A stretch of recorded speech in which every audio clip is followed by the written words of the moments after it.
I just got a notification on my Facebook.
Wow.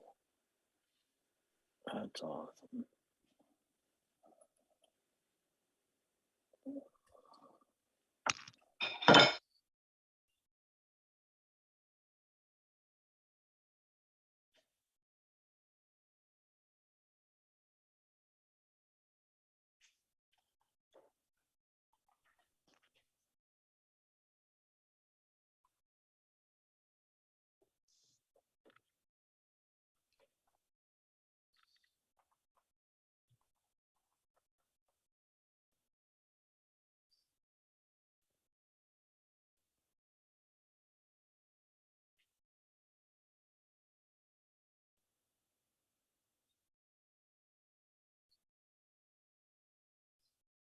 Hi, everybody.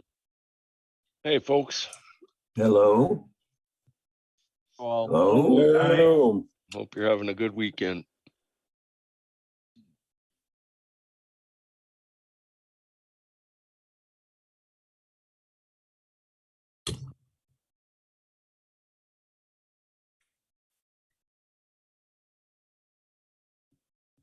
You're not. We can hear you. Yeah.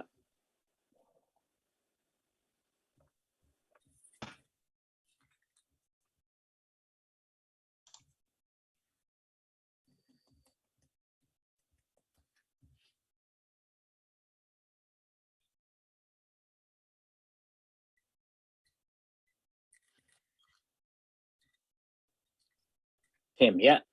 There you go.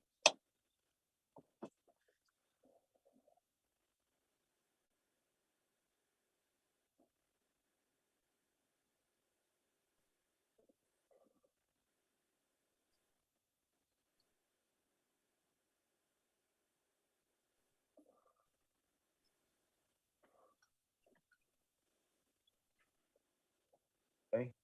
So I'm going to talk a little. Thank you, DDR.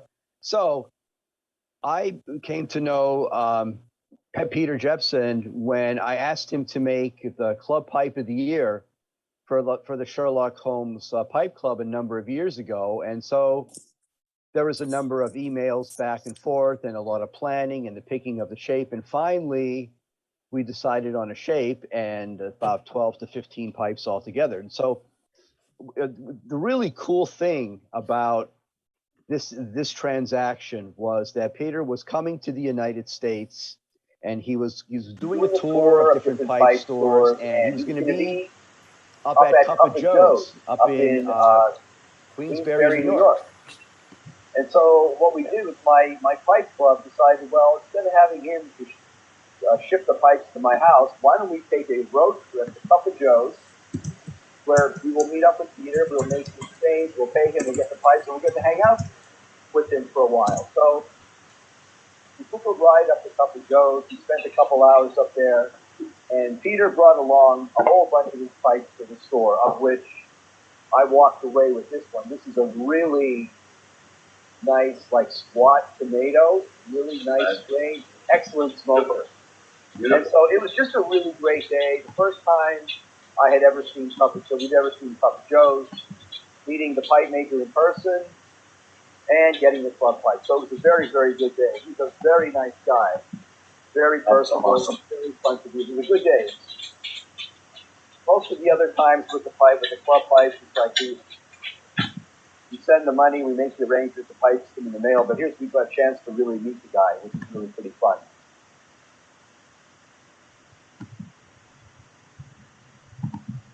Do you have? Is that the only?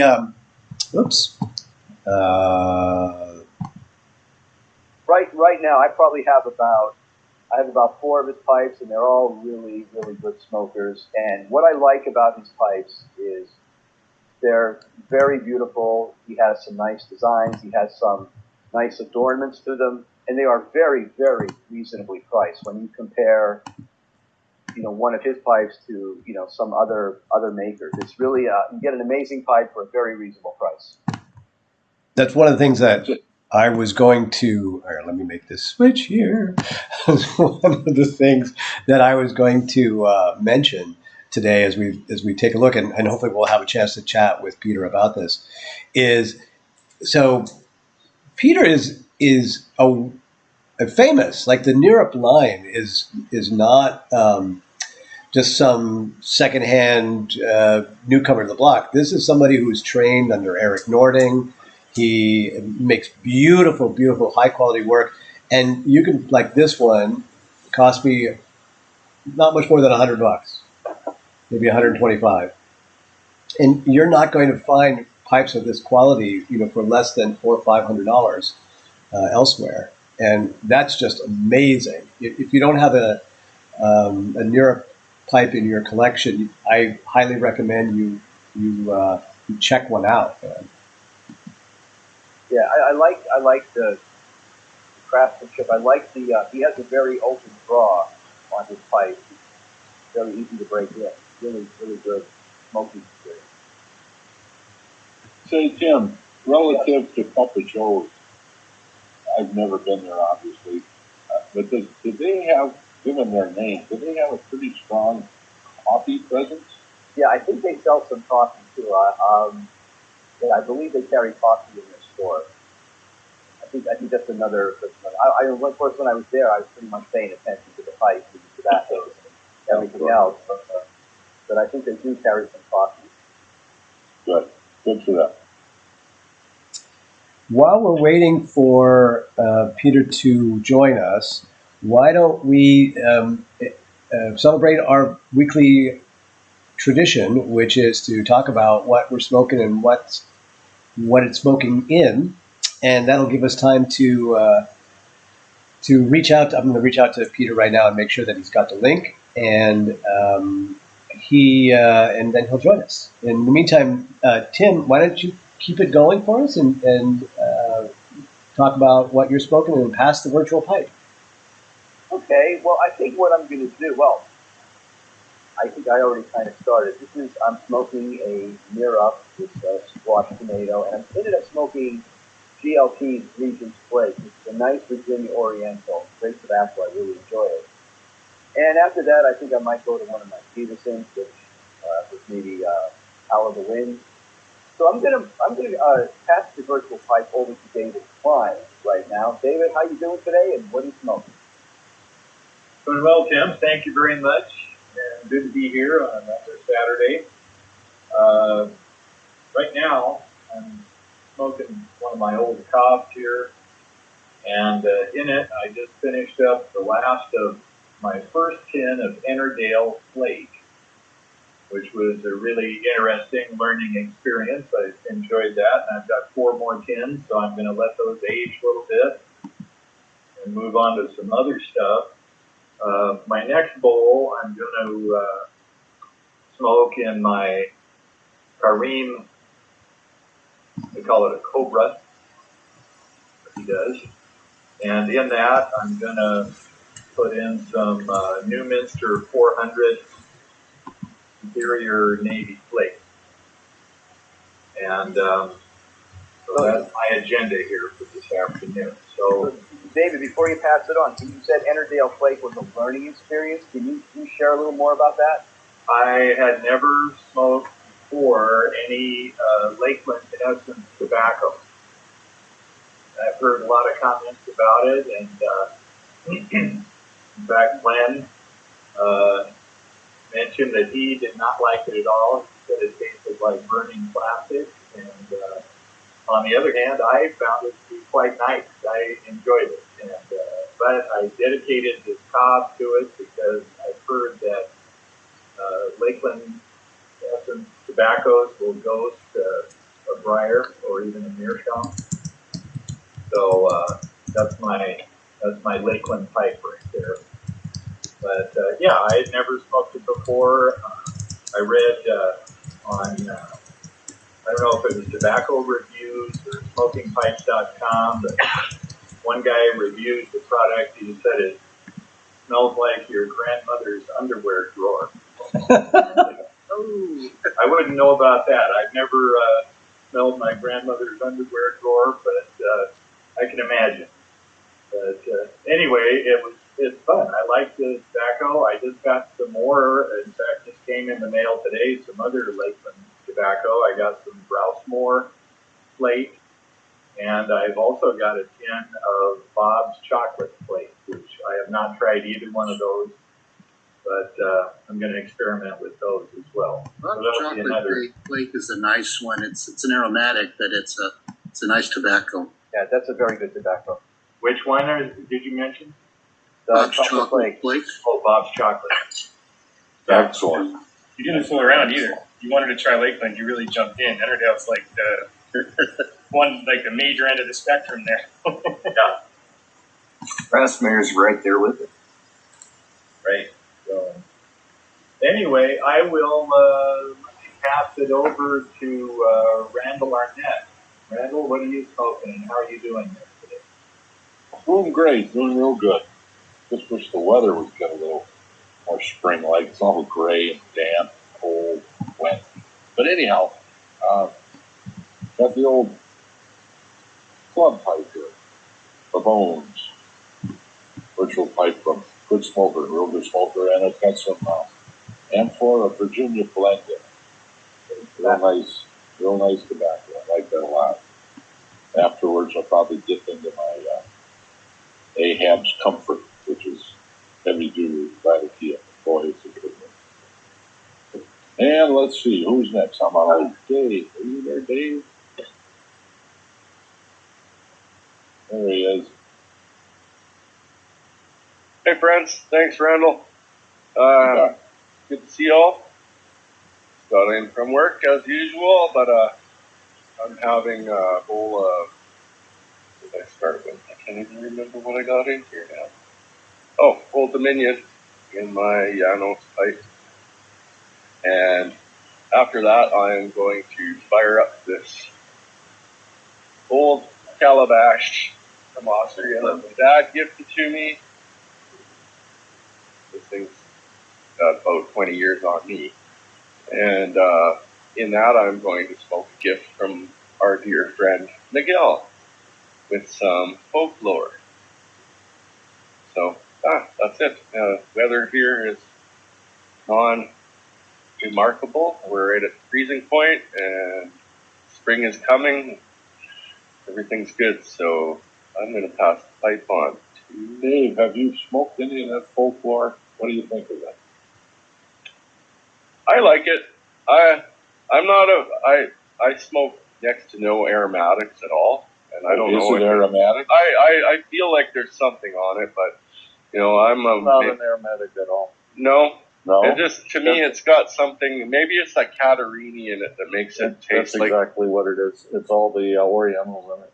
Mm-hmm. But yeah, nor do I smoke many English. I'm pretty much a vapor guy, but I like it.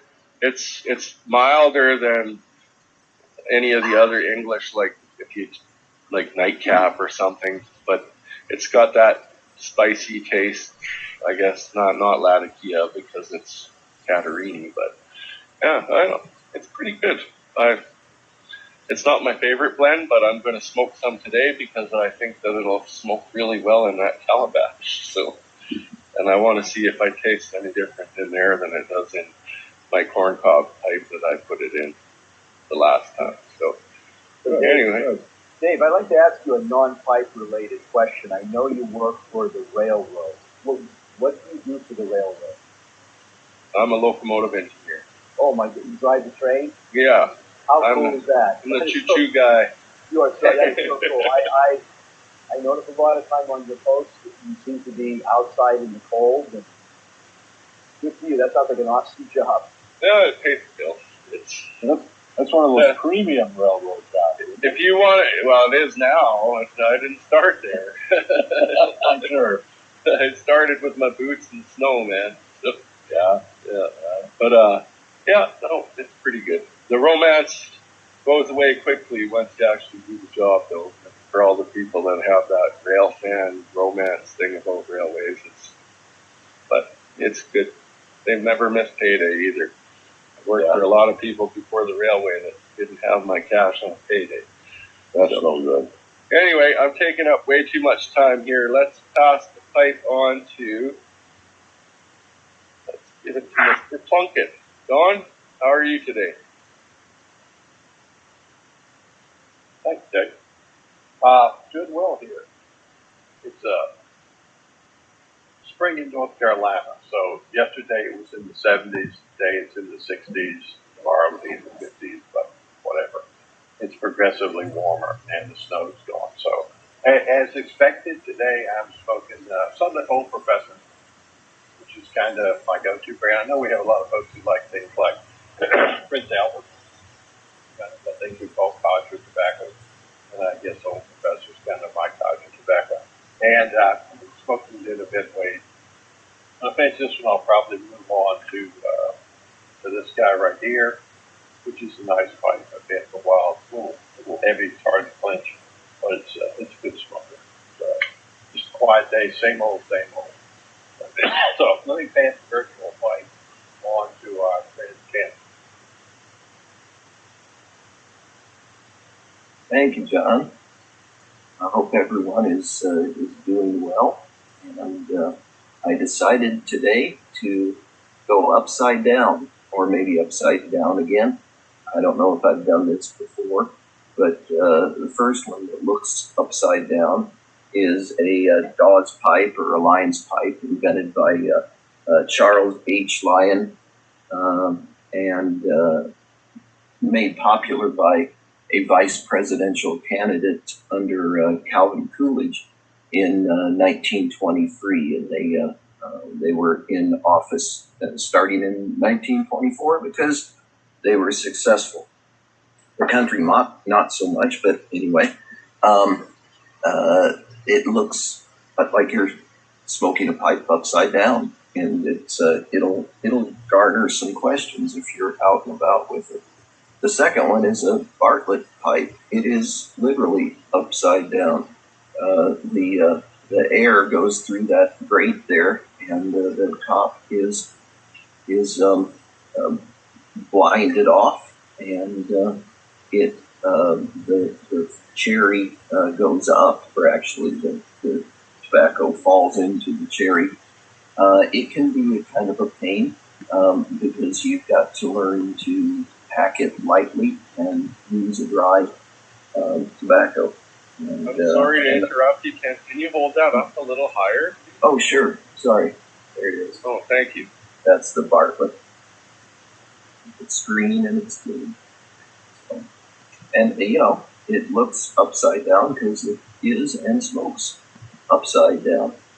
And it's got some advantages to it, but the screen can get fouled, and so I just fashioned a little tool to take care of that during the smoking. And I am smoking in the Dawes pipe Ready Rough Edgeworth match, and in the Bartlett will be some 8-state Burley. It's called a Bartlett pipe after where it was invented and marketed from initially. The inventor is a guy named Daniel Bianchino. So all that information is on Pipedia if you want. And I pass the pipe on to Perry. Good day, Perry. Thanks, Kent. Hello, everybody. It's a nice sunny day here in Northern California, sitting outside for a change. And I'm smoking some Dunhill Flake.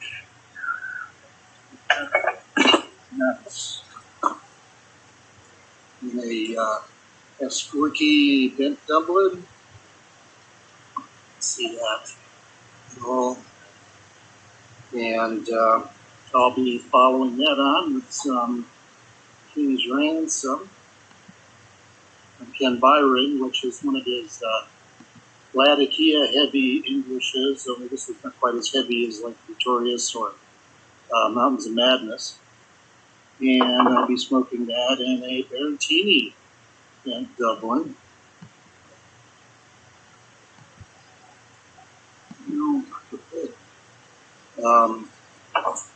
Anyway, nice to be here with all of you, and I'll pass the virtual pipe on to Dennis.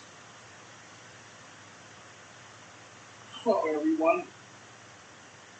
Got a old Nording that I picked up on eBay a long time ago, aftermarket stem, because I don't think Nording ever did anything in a weird yellow color, and there's no N on it, so I don't think it's original, but it doesn't smoke too bad.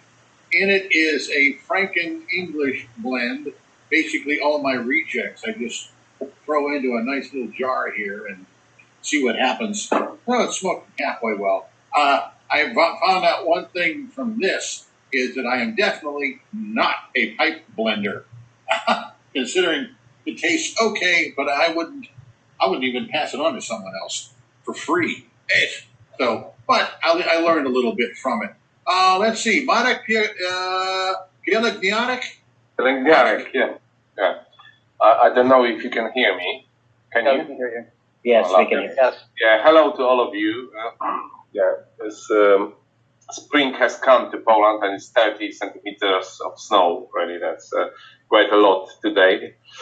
And I'm smoking first blend is Old Joe Kranz Blue in a no-name sort of meerschaum pipe, quite big one.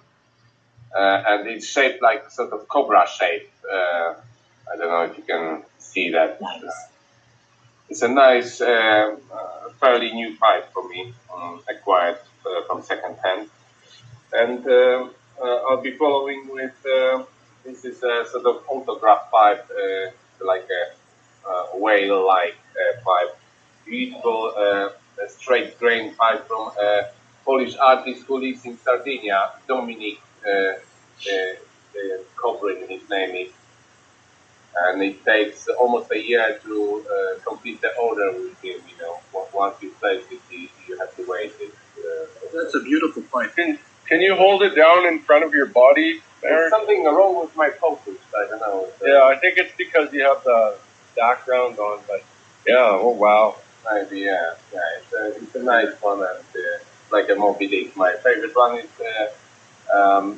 And I use it for Latakia only, and I'll be following with Suga Putin. It's a 2017 blend.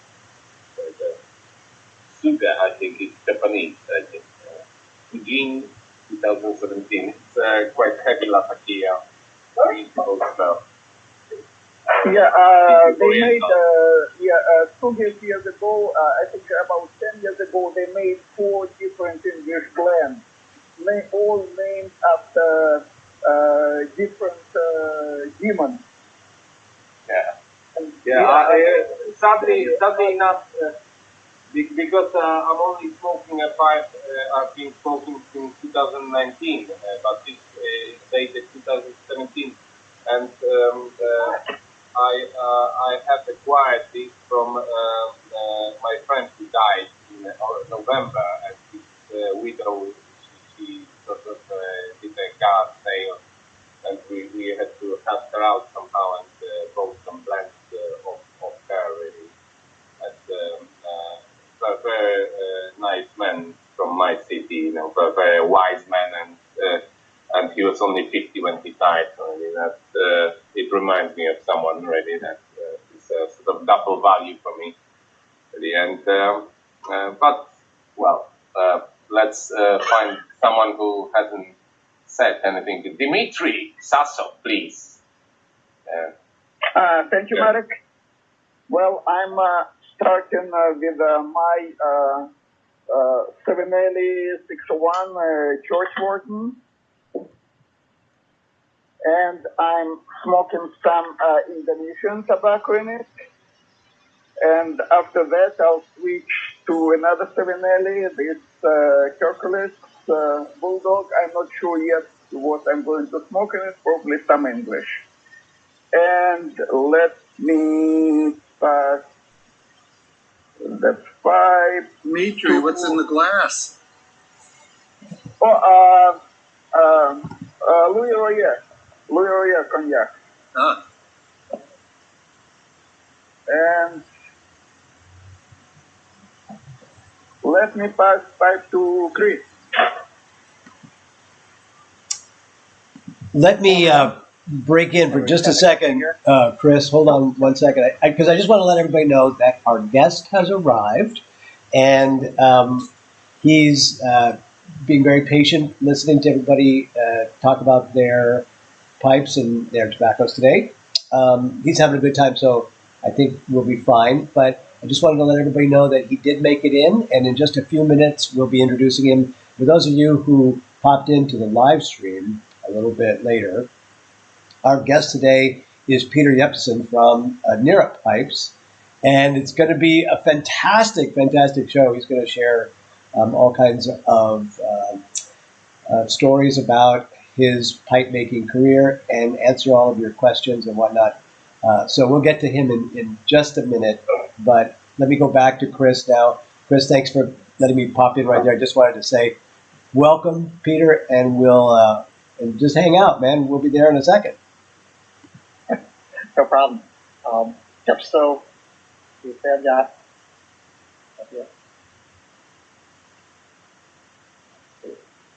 it's just a Boswell freehand. Probably from about 2003. It's a stamp on it. It's an oldie but a goodie. And I'll be smoking some 4th generation 1897.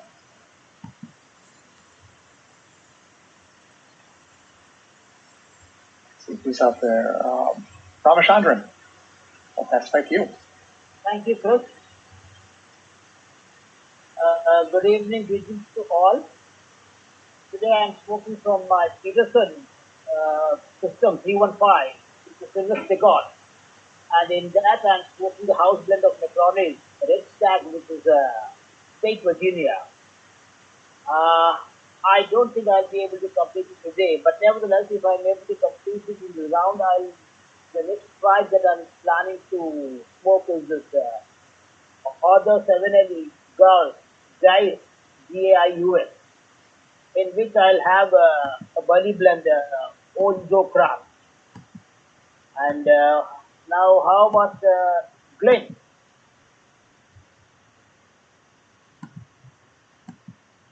Okay, there we go. Hi, everyone. Hope everyone is experiencing good weather and good smokes. Today, I'm smoking in my 1918 Hunter Series Nording Owl pipe. One of my favorites. I've had this for a couple of weeks. It's one of my favorites. And the fuel today is Cornell and Deal's Cross-Eyed Cricket. It's I thought it was an aromatic, but it's got just about everything in it. Black Cavendish, Perique, Latakia, Turkish, and some unsweetened Cavendish. So very enjoyable. Let's see. I think Sean's hand is up. So if he's available, go ahead.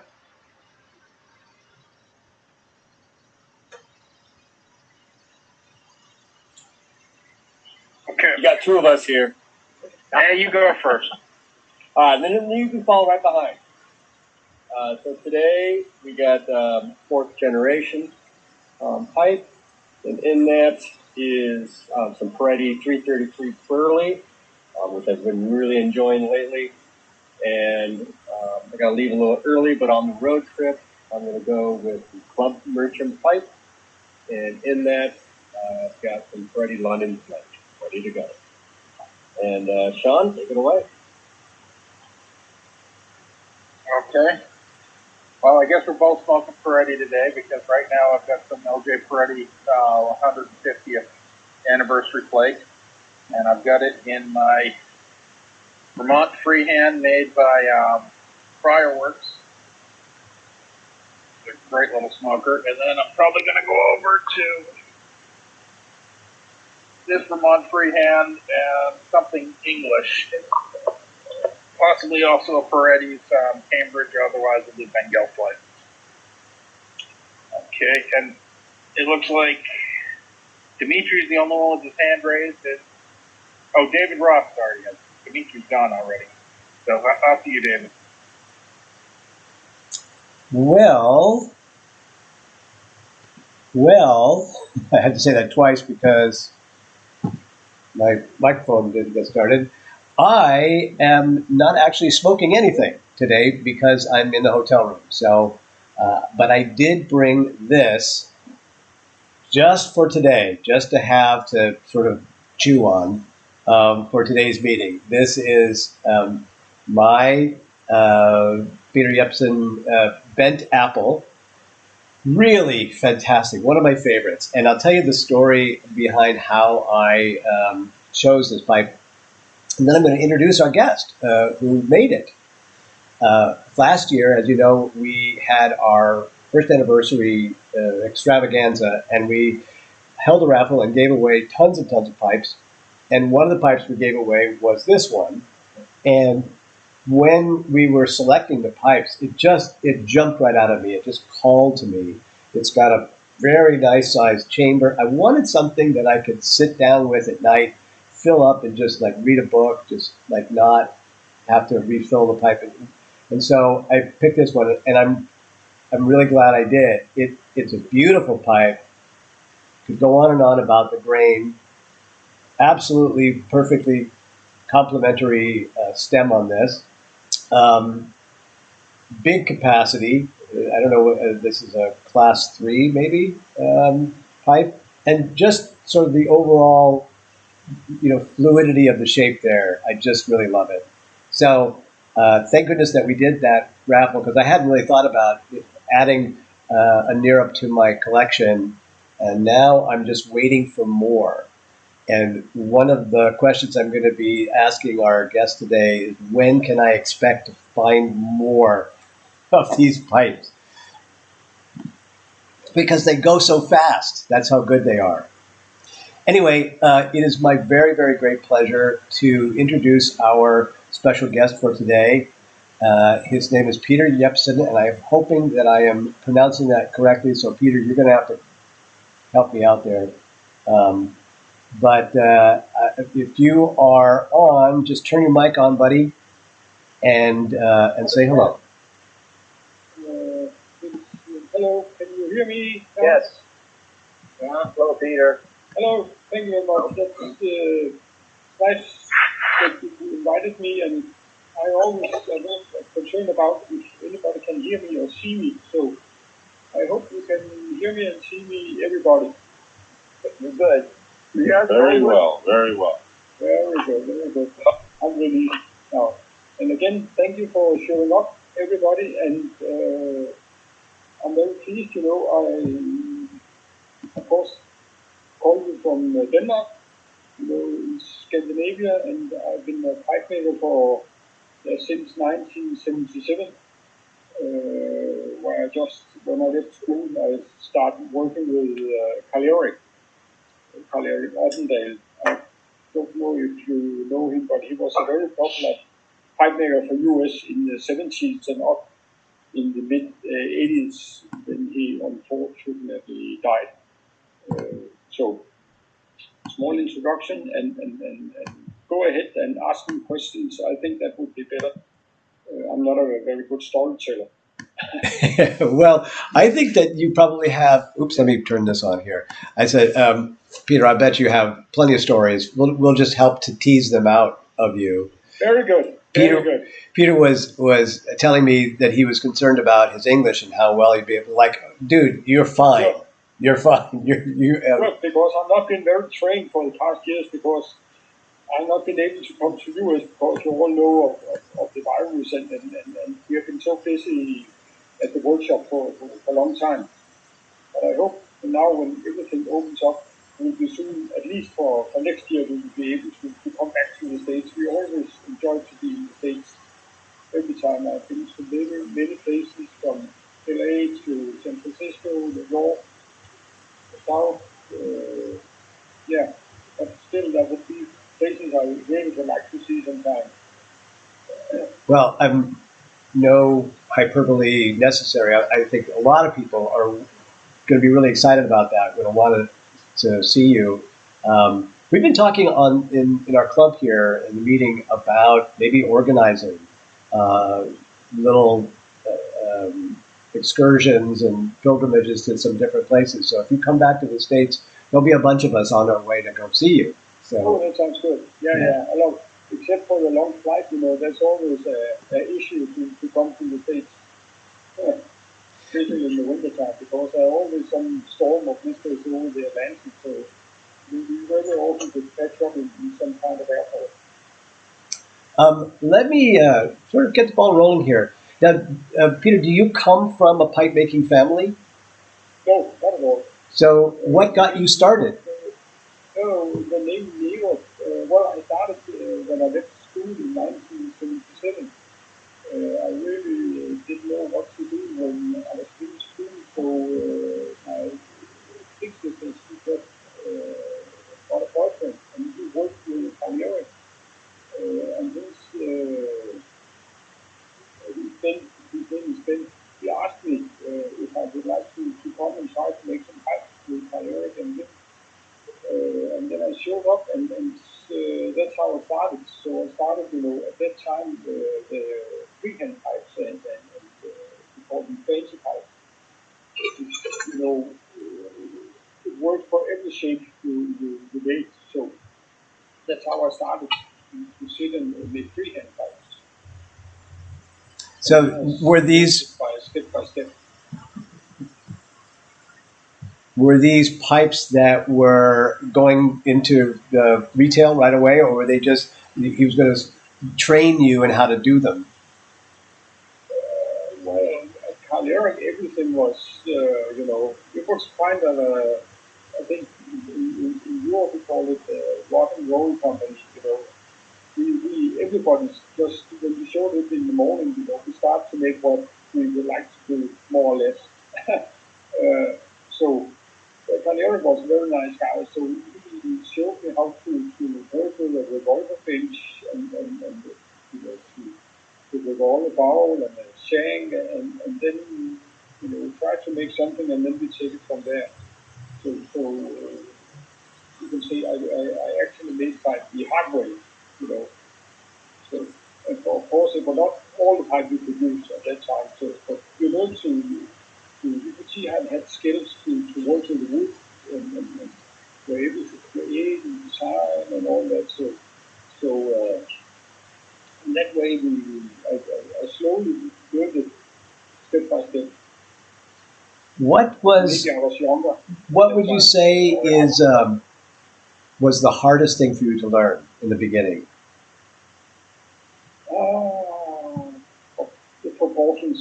I think it's so the lines fit. The lines between the bowl and the shank and the length of the mouthpiece and all that. So it didn't look like a boiled sausage or something like that. We still use that word today. If you see a bad pipe with bad proportion, we always say it looks like a boiled sausage. That's the first time I've ever heard that. That's priceless. Just right. Yeah. Yeah. We have another word, but I don't think I will say that online. even though I don't have any of your fights, I always admired them. They are very well proportioned, and I absolutely love the shapes and colors. Especially those with the gradient colors, like the contrast colors, and how they go well with the colors. And it's amazing. They're just so beautiful. Oh, thank you. It's not a, I make a lot of church warden too. So I can see you love church warden. Well, among others, I had a couple of church wardens, yes. Okay. Good. I've been hunting that Nira 2 type. I don't know if it's the name of the model, but it's a nice sort of short pipe with quite round ball. It's called Nira 2, just number. Yeah, that's the tool is the grading system. I make some. I think we have 4 gradings for the serious pipe. So we make sandblasted and duplicated to 1, 2. The first smooth one is grade 3, and the finest, with some nice grains, and this fills we put them as 4. Okay, Yeah. Because it's only place where you can buy it in Poland, where I'm placed, is Mr. Brook. He's a Polish pipe maker, and he's got a shop, but unfortunately they are out of order, sort of unavailable at the moment. And I've placed my sort of email request to if you can just export some to Poland, please. Then I know Mr. Brook, because we have the same. We used to go on a fair in Dortmund every year, and Mr. Brook is just beside me, so I know him. Yeah. He have good. He always brings some very good snaps or shots. We always get some shots from. Yeah. Mr. Brook is a nice gentleman. Yeah, sure. Yeah, he's a nice, charismatic guy. Yeah. So yeah. Peter, when you Peter, I have a question for you. In your shop, is it just you, or do you have somebody working along with you? No, I work with my son. It's a small family business, and we want to keep it like this. So it's my son and me, and then my wife, of course. She should take care of all the administration and the contact to customers, and she's much better English writing than I do. And she's and our customers like her a lot. So she's the boss. My wife is the boss in the company. Sure. Great. You just up the value of your pipe to the family business. Oh yeah, she checks the quality. Yeah. Sure. It's just like every company. Yeah. My company too. Yeah. Without the wife, it didn't work. The company don't work. Peter, I wanted to ask you. So you went into Karjärp to learn to. You showed up on that first day. Did he take some time to get to know you and then say, "You're a pretty good kid. You should stick around"? Not really. Most of the communication was with my brother-in-law, my cousin. So, but Karjärp could see part. Karjärp was a multi-artist. He could paint, he could write, he could make everything with wood and create part. He was a multi-artist in many ways. So when you could see, I showed up in the morning, and he could trust me, and he could sell from a little, maybe after some weeks, a month, I can't remember. He could sell, he could sell the pipes I created. So he didn't fire me. So That's how you know you're decent. You don't get fired. Yeah. But that was kind of the question I had. So there's a point at which I imagine you go, I'm actually getting good, or at least you say I'm not terrible at this. So maybe I could stick with this as a career. Did he or someone else encourage you at that point and saying you really should think about doing this for your work?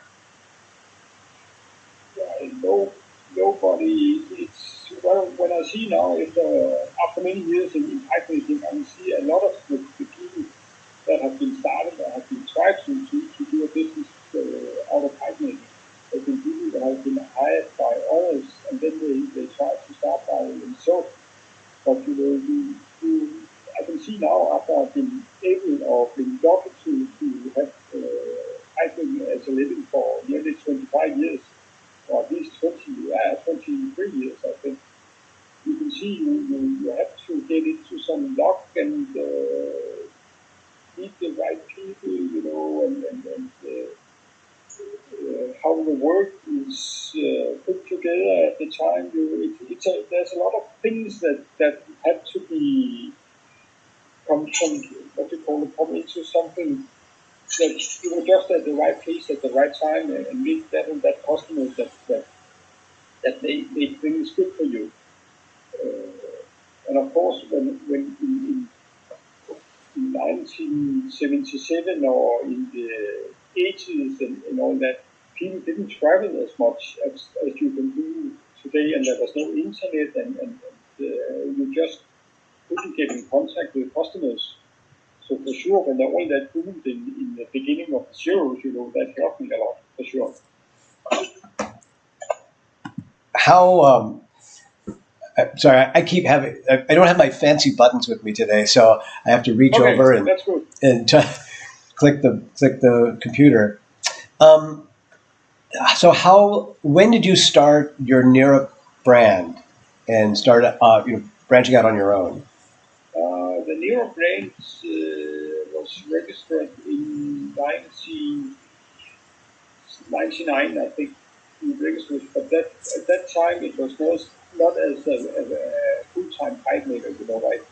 I don't know if you know, but after some years with Carl Eric, I moved to Eric Nording and worked there for I think 18 or 19 years or something like that. But then, after I think that was in 19, I can't remember, but many years ago, I wanted to try to do something else, and I really we had just bought a new house, and I had more than 1 hour to go up to work with Eric Nording, and then more than an hour to go back, and we just had become small kids. So I thought it was all that driving, and I quit with Nording, but we kept friendship. So from time to time, I still came at the Nording workshop and made a little. But at that time, I had no idea that I wanted to start my own Nira brand name. It was first some years after that, when the internet and it started to boom and the workshops were created around the world. People asking me if I want to make pipes for them. And then I can see that I couldn't work 8 hours as a brick and mortar worker, and then 8 hours and when I came home to make pipes. So that's why I took the decision to construct the Nira pipes for good. Let me pause my questions here for a little bit. I do this from time to time so to open it up to any questions from the group. And as I do that, I want to make sure that those of you who are watching over there on Facebook and YouTube know that you are also part of the group. And so if you've got a question for Peder, type it into the chat and I will pass it along for you. But gentlemen, if you have some questions for Peder, just go ahead and throw your hands up. Ramachandran, you are right on the spot. Go ahead. Yeah. Thank you, David. Peder, hi. My question is more of a suggestion. All your pipes are very drop. They got a lot of drop and very flashy, very nice to look at. And so, unfortunately, I don't have any of them. But my question is, have you ever thought of creating one with the raw, virgin, unfinished look, like what Nording has done with the signature and the other kind of things? Because the shapes that you produce, they all would look fabulous without the gloss and that polish. As a raw, virgin look. like So bone you to mean bone. uncoated? You mean uncoated in the tobacco Uncoated, chamber? unpainted, yeah. Yeah. Well, we make some for our Chinese customers. They not demand, but they request, especially on the higher group or graded pipes, they request without coating. But sometimes, they are very, what can you say, a little bit picky. So if they see a little flaw or something, they complain or comment it. That's why. So it's mostly because of to help in our production. We make some stain, but it's not poison or anything. It's just it's not poison. Don't worry. But such pipes are not. I don't see it normally in any of the online stores. I mean, of mirror, uncoated, unpainted. No, that's no. We don't, especially not for the US market, but some of the Chinese customers, if we make some nice uncoated, that's a bit more rock inside the chamber. That's right. Yeah, but it's mostly a matter of finish to uncoat them. Yeah. Thank you. Yeah, you're welcome.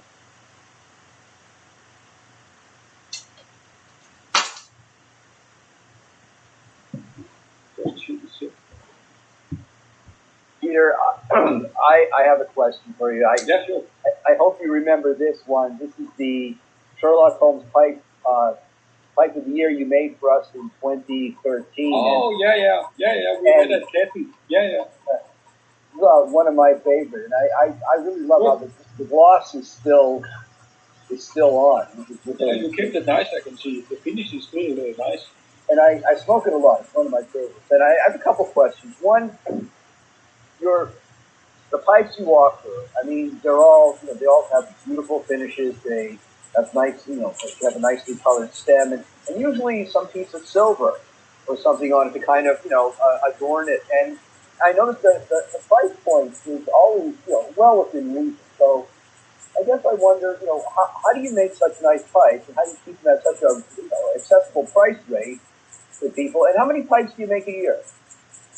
Well, for about, I think when my son joined the company, we make about 4,500 pipes a year, mostly of the Nero series pipes, but we also make some high-grade, special handmade pipes.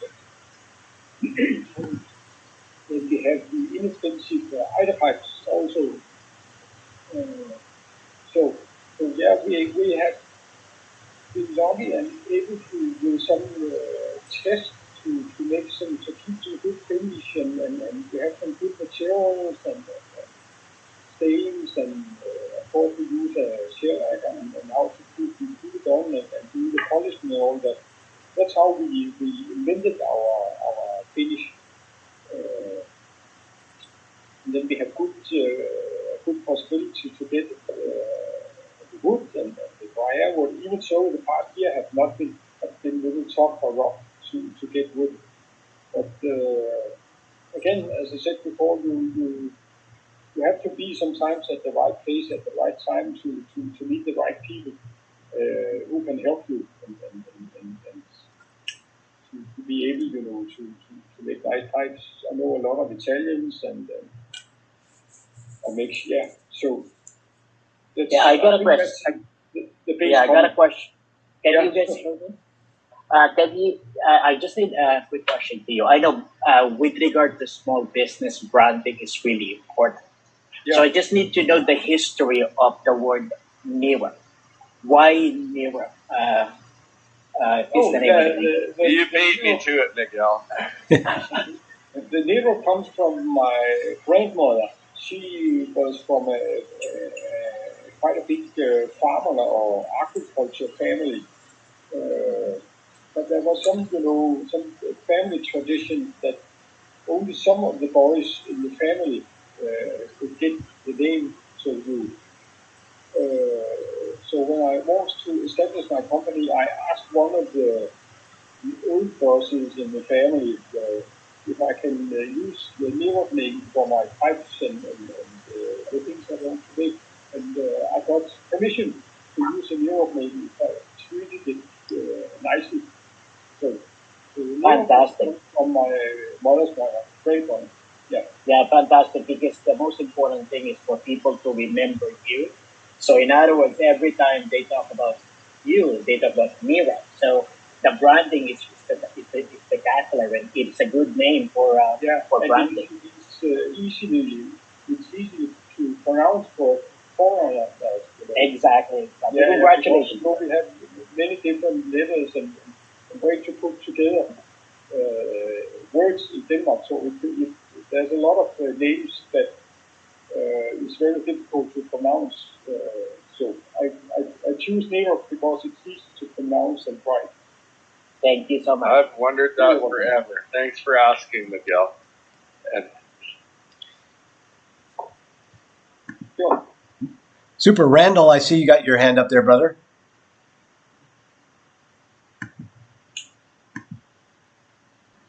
But you're on mute. turn the mute button off, buddy. I know. Peder, mute. What? Filtered pipes. Yeah. Do you make many of those? Yeah, we do. We have a lot of filtered pipes for our German customers and Austrian Swiss customers and Japanese customers would like to have filtered pipes. So now the stock is low, but we used to sell a lot of filtered pipes to smoking pipes. Ireland, they have filtered pipes, yeah, sure. It's a little different pipe because they have to be more solid in the shank because of the steel. So yeah, we do make filtered pipes for sure. Thank you. Very good. Very good. Tim, did you have a follow-up question that you wanted to ask? No, I think I'm pretty good with that one. I appreciate, you making the pipes, at an affordable level for most people. I think it's a beautiful pipe for a very, very good price. Oh yeah, thank you. That's always been my policy to make good pipes for fair prices for all people. We don't. I'm not that kind that wants to be like a snobby pipe maker only dealing with rich people. That's not my point, and I think that comes from my childhood background that there should be room for all people in whatever you are making. So yeah. I think that's a great point. I really like that how you make it. You're making it accessible, to everybody. I mean, pretty much everybody can afford to buy a Mira pipe if they want one. Yeah, and then we have a wide range in prices, but not our expensive pipes are not that expensive, but it's still well made. I think we, after all these many years of experience, I think we have a good range of possibilities for all pipe smokers in the world, and we know more or less what kind of pipes that American pipe makers want, and we know more or less what kind of Chinese pipe makers want, and of course the experience I have got from meeting the pipe makers around the world. I've been to US, I've been to China, to Japan, and Germany, and always you a little bit you keep still in your mind when you talk to people, and when you come back to the workshop, to make some changes and to what kind of finish, each group of people like. Yeah. Peter, so on that note, and by the way, Merrick, hold on one second. I see all the rest of you gentlemen who have a question. I wanted to pop this one in real quick. Okay. On your, in the catalogs that I see online, go to Smoking Pipes, right? Just pull up all the different Nerup and Jeppesen designs. Yeah. You favor things like the bent apple is very popular, your squash tomato. Actually, one of my most popular shapes you have there. This one. It's a good story because it's the shape of the hot air. If you know a hot air balloon, they fly a lot of these balloons in the summertime in the area where we live. So one day, I saw it in the sky and I said, oh, that's a good shape. So I went back and prepared for my copy machine and for my series line of pipes. That's a great story. I love that. Yeah. But what I wanted to ask you is, do you? No, many of you guys know, I'm a collector of unique shape pipes. I don't avoid classic shapes like billiards or Rhodesians and bulldogs or whatever. But I wanted to ask you, Peter, do you have a line of those classic shapes, or are you characteristically, like that's your brand, is to do these kinds of creative shapes? Well, I found out that the classic shapes, billiard and all that, was not that popular in the States. And when we had some years where we didn't sell very many pipes, especially of the Neo-Series pipes in Germany. Germans, they prefer to have the classic pipes, but we have a few shapes, but not many. The most of the shapes is full print and middle print shapes with quite some range in the bow. Got it. That was just, and so what my curiosity was leaning to is, as Tim was pointing out about how your pipes are so accessible and affordable, very often, for those of you guys out there who are new pipe smokers maybe, or new in collecting, so here I feel like this is one of those shapes that, the whole line of Europe shapes are, if not unusual, they're other than classic. And so when you start adding to your collection with some of these beautiful artistic pieces here, man, what a great price to pick up something that will really add to your collection. So, well, I learned from that important people, like, when they touch or grab a pipe, it had to be like a pleasant handshake. It had to be felt comfortable to carry it in the hand and well balanced to carry in the mouth. So that's details we think about very much when we design a new pipe shape. Well, actually, a lot of Euro pipes, the Euro freehands, they have a lot of classic shape influence. So it's just your interpretation of classic shape. So basically, you get best of both worlds. You get unique interpretation of classic shape.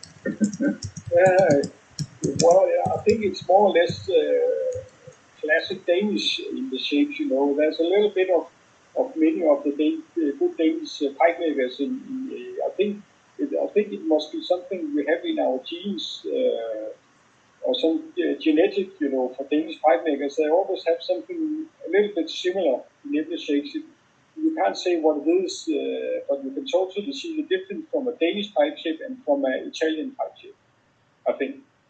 I'm quite sure. And the Italians, friends I have, they say absolutely. Yeah. Merrick, I see that you had your hand up there. If you have a question for Peter. Yeah, just a quick one, Peter, please. Do you smoke pipe yourself? If so, what kind of blends do you prefer? And I wanted just to express my admiration to the colors of your mouthpieces and the colors of the pipe itself. I think you extract the most of the graining of the briar, and so I think I'm gonna look somewhere else in Europe to order one tonight. Because I got to know a little. Our pipe comes up more and more in German pipe shops. But as I told you before, we have had issues to get enough for air, and because of the virus for the past years, all the mills have been delayed, and they are more and more now getting back in business. For sure, at the moment I smoke some from my own blend tobacco. I smoke mild tobaccos. I like the Burnies with some flavor. Canadian Deal have some good, of course they have a wide range, but the mild tobaccos from Canadian Deal I like a lot. And at the moment I smoke, I don't know if you can see this volcano. Yeah, a small volcano with some bark bottom. Yeah. So I like light pipes, and of course I always, when I'm out, now the season starts soon, fishing pipe, with a fishing reel and the small salmon. Yeah, thin. Yeah. That's very popular, So this one I like to know also. Sorry, Peter, could you hold that pipe a little higher for us to all see you? I just have to put on my, if I can find it somewhere. Can you see it now? Yeah, that is cool. Wow. Yeah, and then I have the fishing reel for fly fish, and then we have put a salmon on it too. Wow. It's very popular. You said you've got a wheel on that for the fly, for I take it putting a lanyard on it or something, or? Sorry? You said you've got a wheel on it for the fishing. Is that a place to like attach? Yeah, it's a fly fishing reel. Yeah. So you can. That'd be useful. Yeah. So if you fly, if you catch and have fighted a nice salmon, you can always keep a bit of the line and then decorate the reel with it yourself as a souvenir. Wow. Do you sell that? Do you sell any of those in the States? Smoking pipes have some. No, I think they're sold out, but they will be there again in maybe a couple of months. So yeah. You're fly fishing? Yep, and I've had one or two fall in the water as I'm moving along. I've just tend to bring less expensive pipes with me. Okay, yeah. I'll put a string over your neck, That's you can always come back with a fish that way. I did post in the chat a link to Smoky Pipes. They have some of your pipes up for sale right now. They just got a new batch, but they're selling out the fast. Yeah, I'm predicting that by the end of our meeting today, they'll all be gone. Could be. Glenn, I see you have your hand up, brother. Hi, Peter. Welcome. I'm curious, during your time at Nording, did you make any particular kind of pipe, or are there pipes that you can identify that you made while there? No, not anymore. I don't think I can make them because they are not the same with the gear that they were made. So, of course, and I think they are all gone now. They are probably thrown out, or maybe a few at the new pipes, perhaps, because Nording he makes, I don't know, 20,000 pipes a year, maybe more. I have no idea. But at that time when I worked there, we made a lot of pipes. So, yeah. Thank you. Peter, you also have very beautiful sandblast with a deep blast. They look amazing. You sandblasting them yourself? Yeah, it's. I bought when Stanwell closed down. I think it's almost 10 years ago. I bought the sandblaster equipment, and before that, I just went. The Stanwell factory was about 20 minutes drive from here. So I just drove down to Stanwell and borrowed their sandblaster equipment. And then again, when they closed down, I bought the equipment and brought it to my own workshop. So it's dated. This sandblaster equipment is dated in just after the Second World War. Actually, it's from 1948 or 47 or something like that. So it's quite old, but it works perfectly. We try to find a new one, but we don't trust it. This old one, it just works very good. Mike, I see that you've got your hand up there. Yeah, Peter, I was wondering, I've had the opportunity to speak to Eric Nording, and he had mentioned that you were making pipes for his fourth generation line. Is that accurate?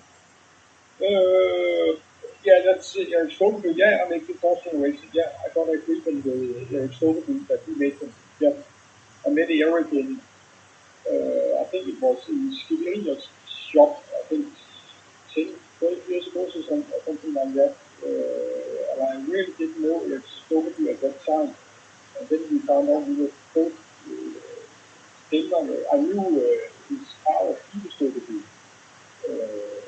And I didn't know Eric actually. Just another company, and then he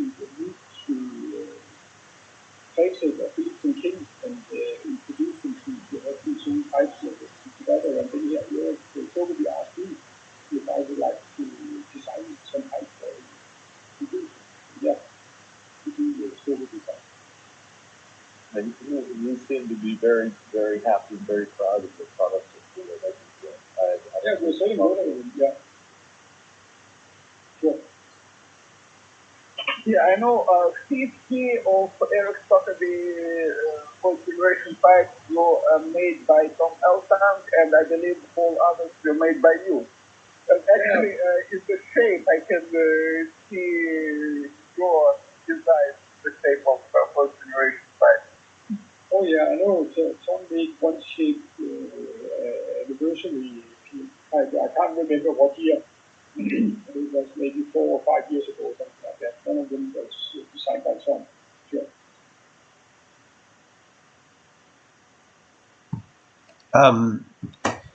Peter, I have a question that's come in over from the group who are watching on the live stream here. Rich is asking if you could talk a little bit about the acceptance of pipes and pipe tobacco in Scandinavian countries. Do you have any restrictions from the government, or are they supportive of the pipe makers there? How is it also in the common society? Do people accept pipe smoking in the public, or are they kind of down on that? Well, we can smoke pipe smoke in public, but I really don't know the rules. I'm not a tobacco man. I'm a pipe maker.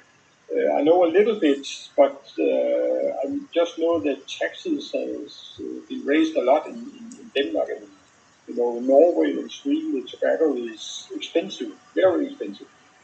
So a lot of people from Norway and Sweden drive down to Denmark to get tobacco. I think the prices in Germany, the prices is a little bit lower than in Denmark, but still, it's getting more and more expensive to get tobacco in Denmark. But you can get most of the good tobacco. It's not a problem. I think you can still buy online and ship the different brands from Germany. But you can't buy tobacco in the US and have it sent to you. Actually, Eric Stockaby told me that Denmark has highest percentage of pipe smokers in the world because of a very high taxes on cigarettes. A lot of people switch to pipe because pipe tobacco tax on pipe tobacco is still lower than on cigarettes. Yeah, that's right. That's right. It's getting a little bit more and more popular to smoke pipes again. Also by younger people. Yeah. But still again, we are not allowed to use any kind of commercials for promoting tobacco, not even pipes. We are not allowed to promote pipes on the Instagram or Facebook. They close down your site once they find out.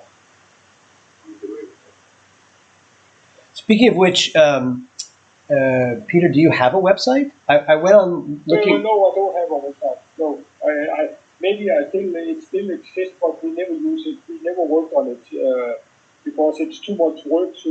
We have been talking for years and years to have a new website built, but we find out it takes too much work from our workshop, and we don't have time to all that response we got from a website. We simply don't have time to work on it. We use Instagram, and that works very good for us. Yeah. What's your Instagram handle there? It's Neuropipes, just Neuropipes, and then you go to the Instagram. Got it. I'm gonna go ahead and post that in our on the chat in the live stream. So if any of you are looking for the gallery of different pipes that Peter is making, you can see a lot. My wife is very good making pictures, and I don't know when the latest updates were, but there are some nice newer pipes there too. The new things and new accessories and a lot of good stuff there. Sure. Awesome. Peter, what's your day in the shop like? Can you maybe walk us through what you get up in the morning and have breakfast and then walk into the shop, and then what's the rest of the day like? I always have the tradition. I start very early. I get up 5 o'clock in the morning, and I'm in the workshop 5:30 or 6 o'clock.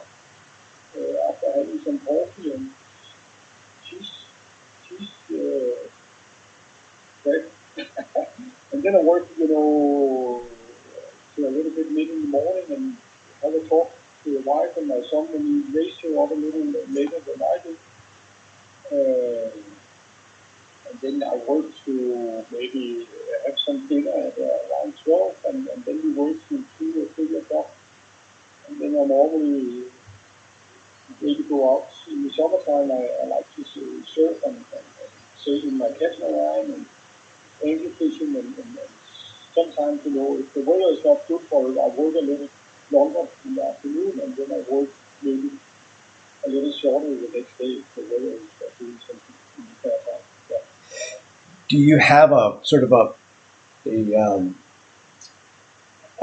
process that you go through where you make cut new shapes in the morning and then do some sanding and then do some polish? Like, what's your your line like? What's the word I'm looking for here? Like, Yeah, I know. Assembly line. Assembly line. Thank you very much. It's we try to every time we don't have a stock of pipe. We make from the pipes from order to order, but our plans never fit. Always something comes up. So we have to change, and we need a little bit of this and for sure. Not every day is the same. When I start many years ago when I worked with Eric, sometimes every day was the same kind of 8 hours by belt grinder or 8 hours by the production things. Something. It's never like that in our work, but we always have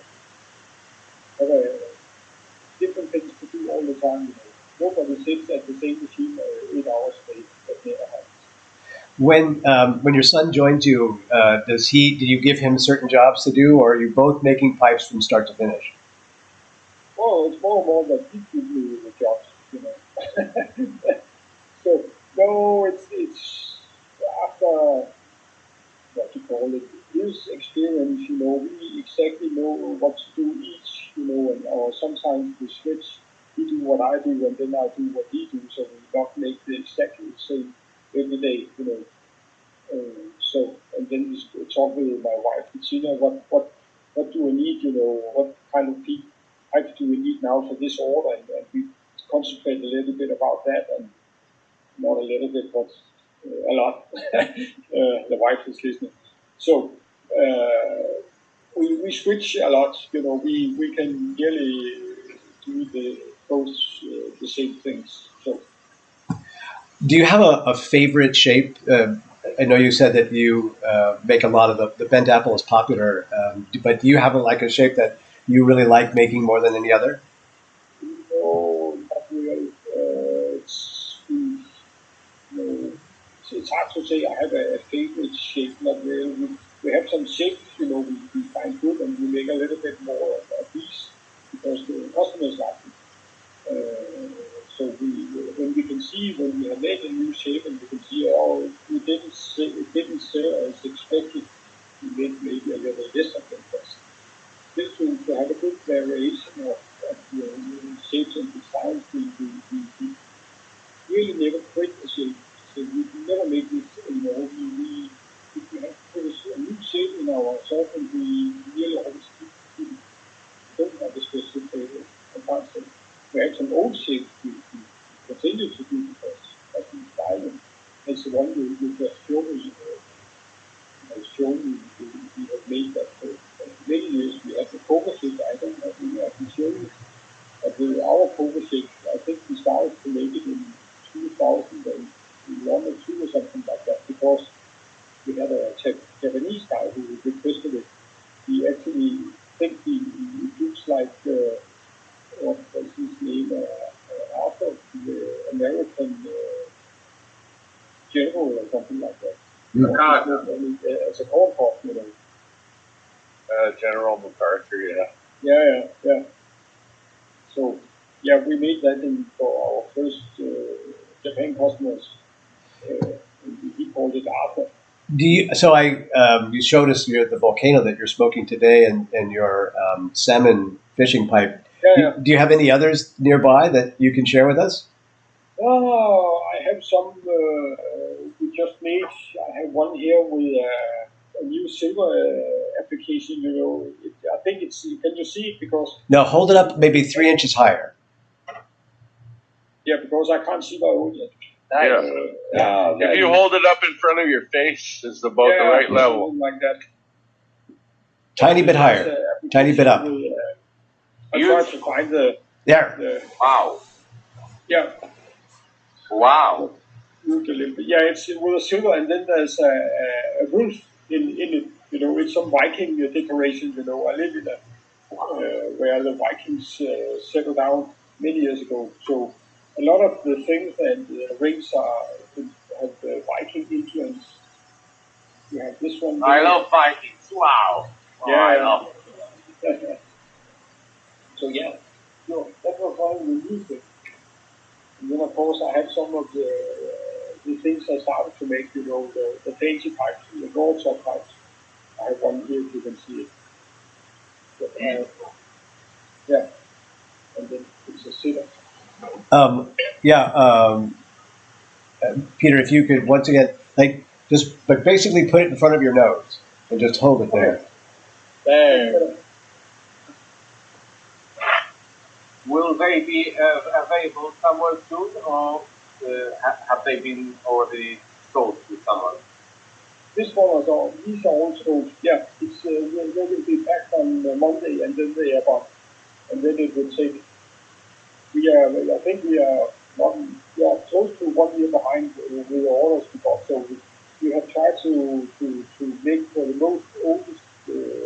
most important customers to concentrate about them because we get so many requests to make pipes. We thought we had time to go to the Chicago show this year, but we already quit because we simply don't have the time to do it. And I also need to have some vacation from time to time. Hey, Peder, is it possible to buy a pipe from you directly? No, we don't do that because in respect to our lid shops and all that, we don't sell direct because it's not fair to the shop who do a lot of the promotion and announcing and all that. So we say thank you for the interest, but and it's too complicated with the paperwork with the customer and all that. Also, yeah. So is there any shop that you would recommend, like Danish shop pipes or something? They sell the biggest number of your pipes in Denmark, but then there's smoking pipes, of course, and Alpaca in Italy, and then there's some German shops. Huber in Munich have our pipes, and another one in Koblenz. But we are very behind with delivering our pipes to a lot of the German shops that used to buy. Yeah, I just want to say, unfortunately, Smoking Pipes now has 2 fewer. So, no. better jump on it now. Yeah. Hi, Peder. I got a quick question. You're supposed to wait till the end of the week, David Dory. Yeah, it's a small business, Peder. If you don't mind me asking, how many pipes do you guys make in a year? If you know the number. I think we never count, but I think around 4,000, a little more than 4,500, 200 or something like that. Wow, and there's only 3 of you, your wife, your son, and you. Everything is made at the workshop in Denmark. We don't have any pipes made abroad. Nothing at all. It's all made in Denmark. We get the blocks from Italy, but we create and design and make everything in Denmark. Everything behind is made by me and my son. That's fantastic. Yeah. Thank you. Oh, you're welcome. Is there not a secret that do you take your briar from Mimo or from someone else in Italy? A little bit from Mimo when we are in need from our other product, but I have the agreement with some others. So the exact where I buy it in Italy, I can't tell you because it's it's a friend. Understand? No problem. But Mimo is a good friend, you know. Very nice guy. Yeah. Yeah, we used to go to the south of France every summer. We used to take a flight to say hello to Mimo. Yeah, I know Mimo very good. Peter, you're not by any chance in your studio today, are you? No, I'm not. I had thrown out there when we were emailing back and forth that if he was able to, that maybe we could do a shop tour. So yeah, but I don't. The shop, it's a little far away from my house, but there's no internet in the whole shop. got it. Well, that's an opportunity to do a second visit with you. We'll figure that out. Okay. Yeah, maybe I'm Oh, thank you. Yeah, that's actually I am still planning on coming up to Sweden and Denmark this summer. It's still on my calendar, and if I do, I would love to come by and say hello and pay my respects. Half an hour from the Copenhagen airport in downtown. It's very easy to do it. Yeah. Fantastic. Well, let me open it up again to, you guys have been great in jumping in with your questions and whatnot, but let me open it up again to the questions that you might have, those gentlemen who are here in the meeting, and also, once again, over there on the live stream on Facebook and YouTube. Just pop your questions into the chat, and I will pass it along to Peter. Okay. But yeah, if you got some questions, put your hand up, and we'll get you in there. Yeah, Andrew, go ahead. Yeah. Peter, I'm just curious. Do you think how do you see the pipe making nowadays for the younger folks that are trying to get into it, and do you see the ability for them to start a business like yours and be as successful as you, or do you think it's much harder to Well, at the moment, what's hard is to get quality wood, but hopefully the Italian will get up running. It's a way some years ago too. But again, it's a matter of your skills and if you can make some special pipes that have difference from other pipes, so it's not all only the same, bamboo, rusticated, sandblasted, that it's difficult to see the difference. So, but you have to work. There's a lot of footwork, you have to, of course, you need to travel and I'm not I don't have any education. I think I just have been lucky to have the skills to create and get the ideas and meet the right people at the right time.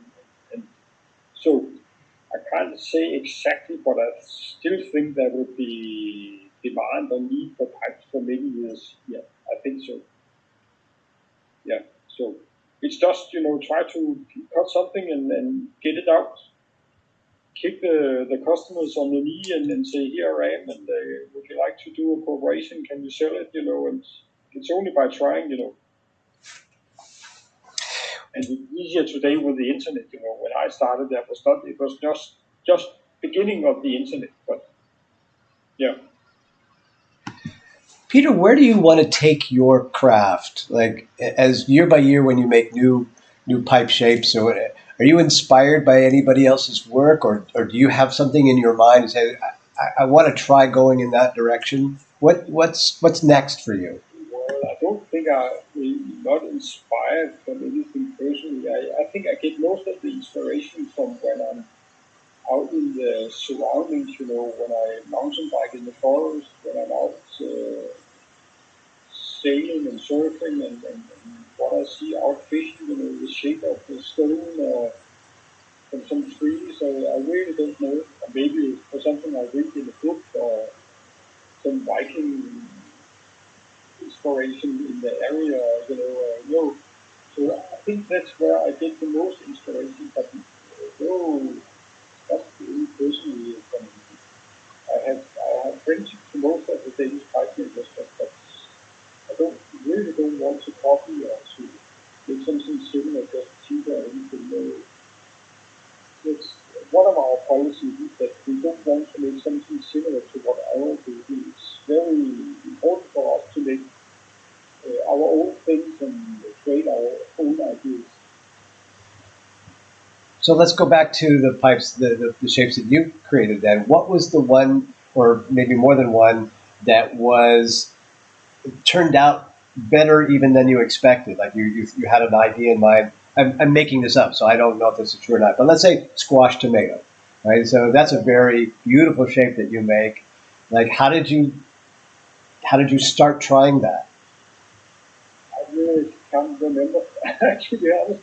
But because we never give our shapes any names or numbers, we have made some, I made the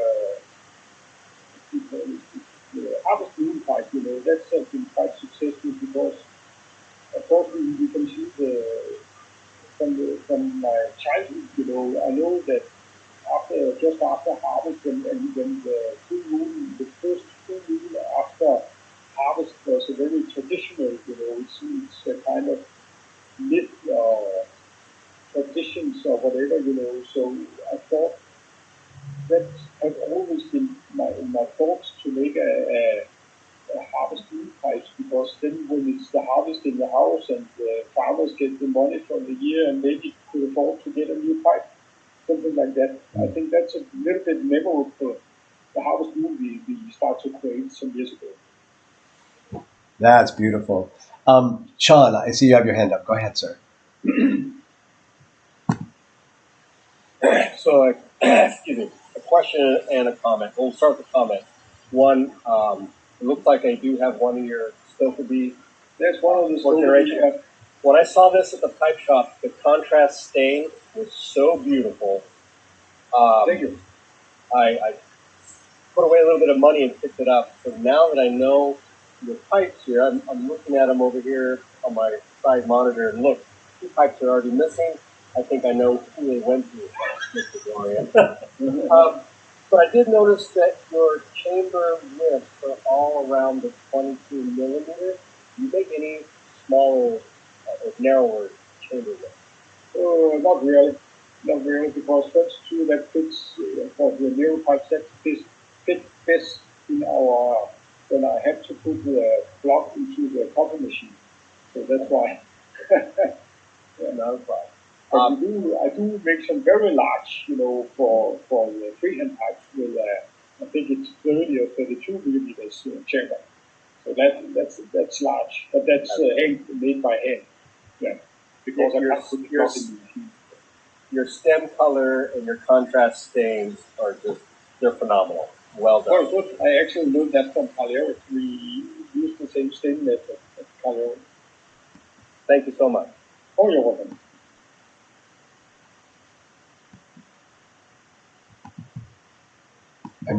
I'm switching back and forth on my Okay, thing here. that's fine. Just looking to see I'm glad you're doing it because I can't do it. You'll have to come back again when we have. I'm back in the other studio because I have a much fancier setup for pushing out the buttons. And hold on one second here. We are going to let this gentleman go. Give me a second here. Where? I think he left already. That's good. From time to time, we get visitors like that who we didn't invite. Any other questions from for our guest today? I just noticed, Peder, that it looks like you have a mahogany color beverage, adult beverage. What are you drinking today? Not drinking. Oh, well, are you drinking a normal Danish Tuborg beer? Oh, there you go. Yeah, very good. But when I'm in the US, I love to drink the Blue Moon with that. The Belgian white Blue Moon. It's a good beer. But you can't get it from Europe and Denmark. Do you drink it with a slice of orange on it? Yeah. Blue Moon with a slice of orange in the glass is so good. I learned to drink it when I was in Bryant Park in New York. They had it, and that time, I love to have a cold Blue Moon beer. But I guess this is the time in Denmark. Yeah, by the way, a couple of months ago, I tried for the first time Danish whiskey, and it was amazingly great. Danish whiskey? Yep. Oh, yeah, I think, yeah, that's very popular. Whiskey and everybody makes gin, too. Everybody, small breweries, they make gin. Yeah, but I don't think not much. I have a small. Sometimes when I were in US, I had whiskey, but that was just when you're in US, you need to drink whiskey. Just to handle the Americans, you just need to drink some whiskey. Yeah. to fit in. They love Scotch. It moves up my voice and my speaking. It's very. That's the same with German. I can only speak German when I get some drinks. It's losing up. You bet. Yes. This is. Yeah, when I drink whiskey, I can also sing in Danish, but it's only in my ear that it's. So the question I had, Peter, was you brought up that you were not thinking about going to Chicago this year. So I'd love to know about the shows that you have been to in the past. Were you a regular at Chicago, and what other shows do you go to?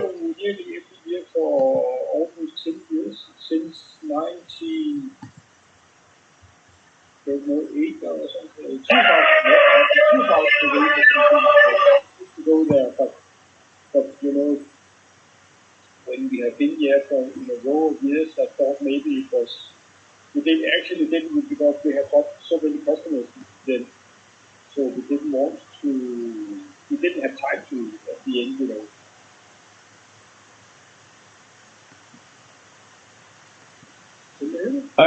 Yeah, I'm just.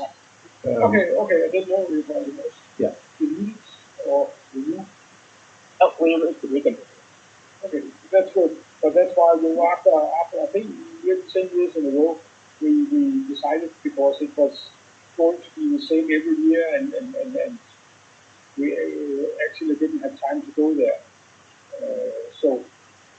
But now again, but we hope to be back in some case in maybe next year because we have been out for some good shops that want us to come, and there's a lot of people I really need to see. We have a lot of people, US people and customers.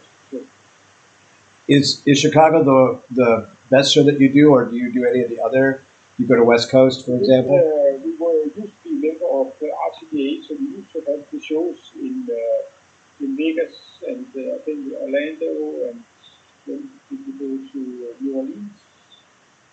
These shows, but again, we were only 2 people, so we have to make so many pipes to finance it, and we have a lot of other customers coming in, so we didn't have time, and it got more and more complicated, especially it's now called the PCA.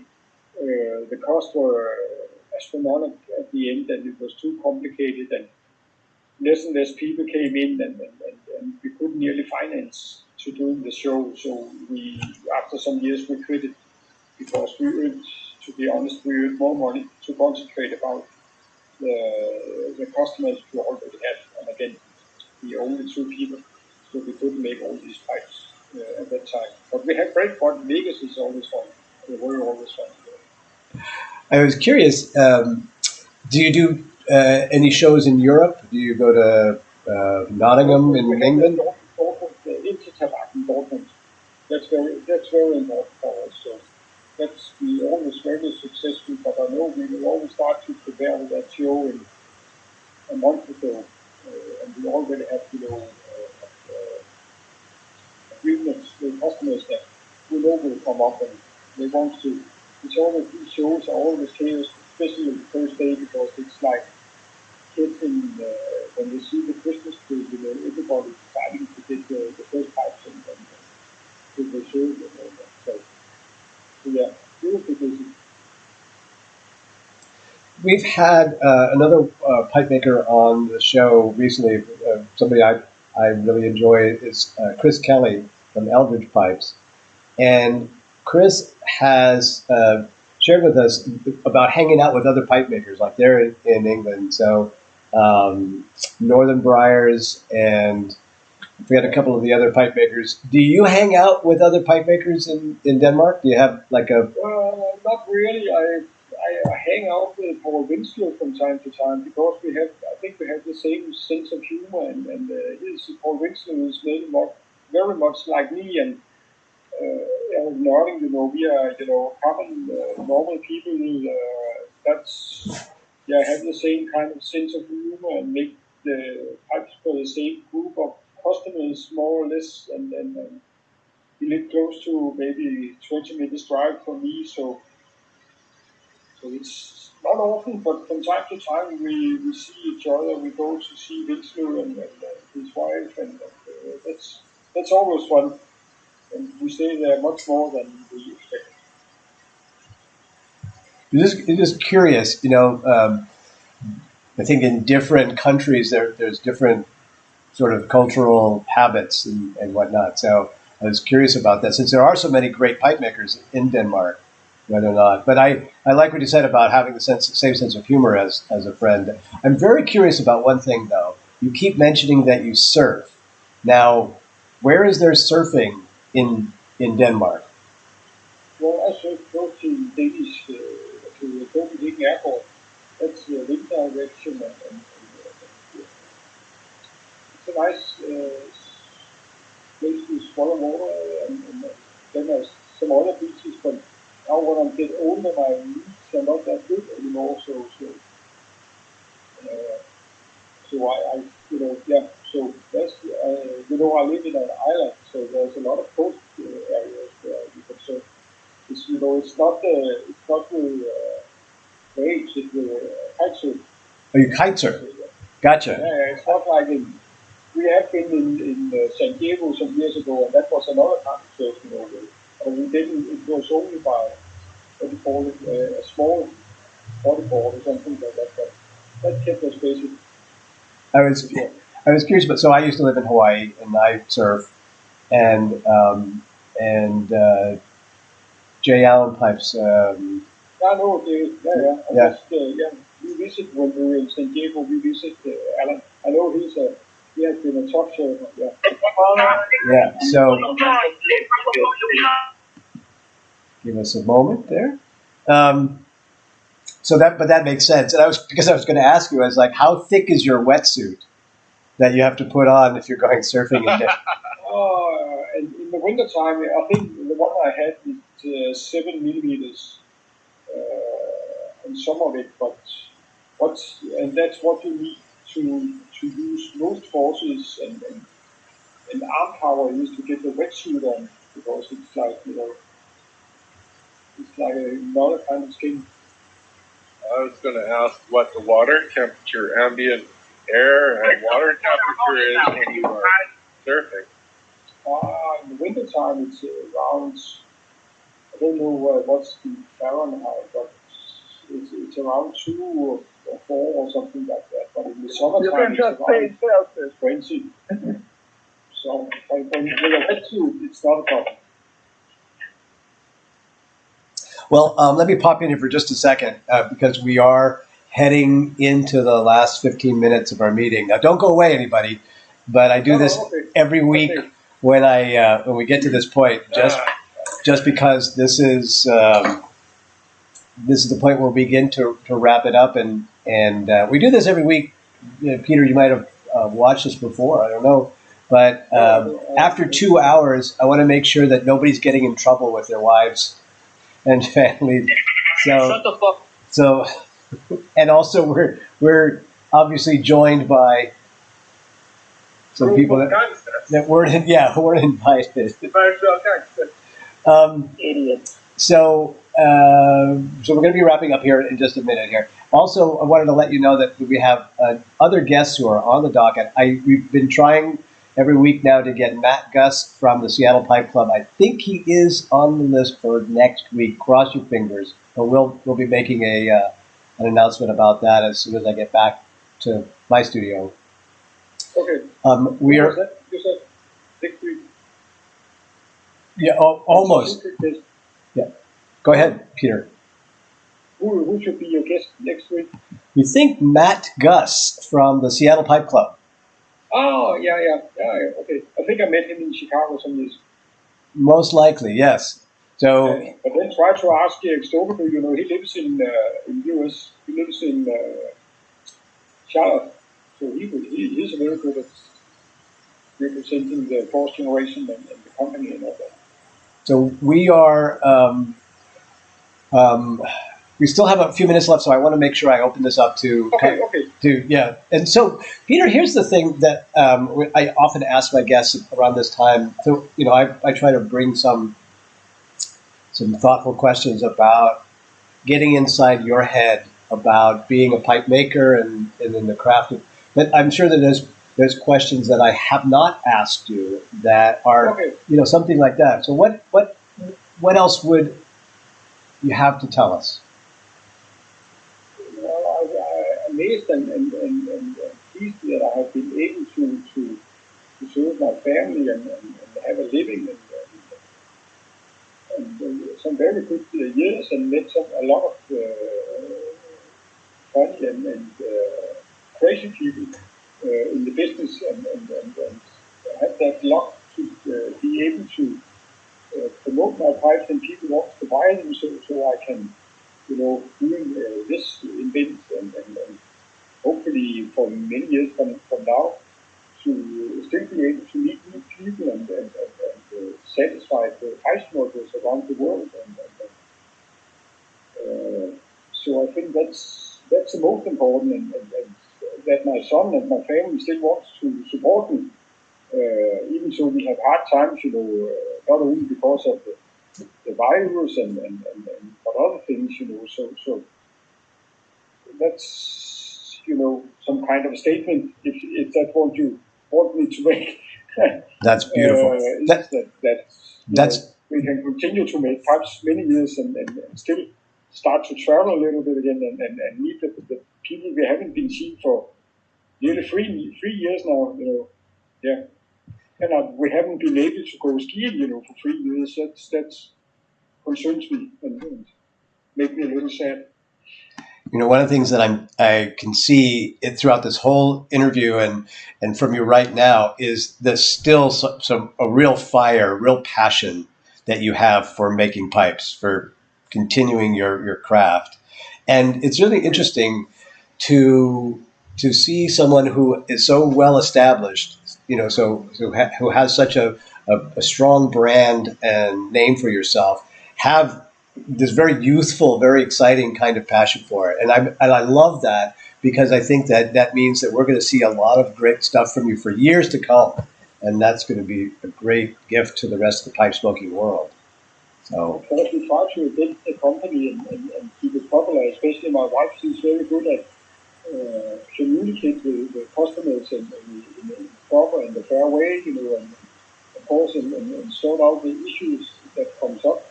And I think that's why people continue to get back to us, because they get fair treatment all the time, even in prices and services and what comes up, if the pipe sometimes, we make dirty pipes, sometimes the pipe goes out or there's a flaw or whatever. And she's very good at sorting all that out, so all is satisfied. And again, I think that's very important for a small family company like ours, that we are very good to have the people and talk to people and serve people and make new things and because again, we use many hours for the company. Yeah. Awesome. Gentlemen, one last opportunity to ask Peter a question or two. And running out of beer, so that seems to be mine. Yeah, so she's running out of beer, so we need to ask questions fast. I have 24 in my fridge if you want. You're welcome. I'm in Canada. It's a long ways away, but. Oh, yeah. Hi, Peder. I got one last question for you. Yeah. Because the demand of your pipe it's becoming bigger now. Are you still actually concentrating on a small business kind of mentality? Because just you and your son, if you guys are making 4,000 to 4,500 pipes a year, once you visit other businesses in the States, you're going to end up with a high demand. And are you guys going to stay with two operations? Or are you guys talking about to invent the company maybe to see if we can find somebody to slowly train? But when I have to train a new, I will be kicked away from other important things, and we really don't know. And we have to make some changes because of the safety of the workshop, not because it's unsafe to be there, but there are some rules with employing, when you employ people, there are some rules of insurance and safety and all that. Then we have to put some money in that. But again, our workshop is very secure, but there are some rules we have to follow. Thank you. Yeah, you're welcome. So I have one last question that I always ask is, will you come back and be our guest again? Yeah, sure. Sure. I'm very happy. I hope you have some understanding, and I'm glad you want to invite me, and maybe next time I can do more when we get some internet set up at the workshop. We can make a virtual travel in the workshop, and I can show you a little bit more. We'd love to see it. That'll be fantastic. We really would.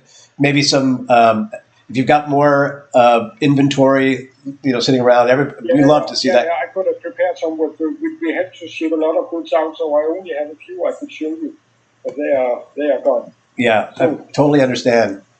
Okay, so thank you, gentlemen. That was a pleasure to join you, and I would love to join you again later, sometimes. Good. That's very well. Thank you so much for sharing. Thank you, Peter. I know it's late there, so this was very special that you stayed up for us and hung out. Thank you very much. See you next time. We'll see you next time. Gentlemen. Bye-bye. Thank you very much. Thank you, Peder. Thank you. Thank you, Peder. And I thank you guys for being here. I'm going to leave the group view on. That's going out to people who are on the live stream so that we can see everybody. And once again, as I say every week, whatever you need to do to stay safe in this time of the virus, or, it's spring hay fever season, for goodness sake. Whatever you need to do, wash your hands, get the shots, wear a mask, stay in the basement. I don't care. Just be safe so that you can come back next week, because I love you. And on that, have a great week, gentlemen, and I will see you next week. Bye, everybody. Thank you. See you all. Have a great week. Next week. Thank you, Peter. Thank you, everybody. Have a wonderful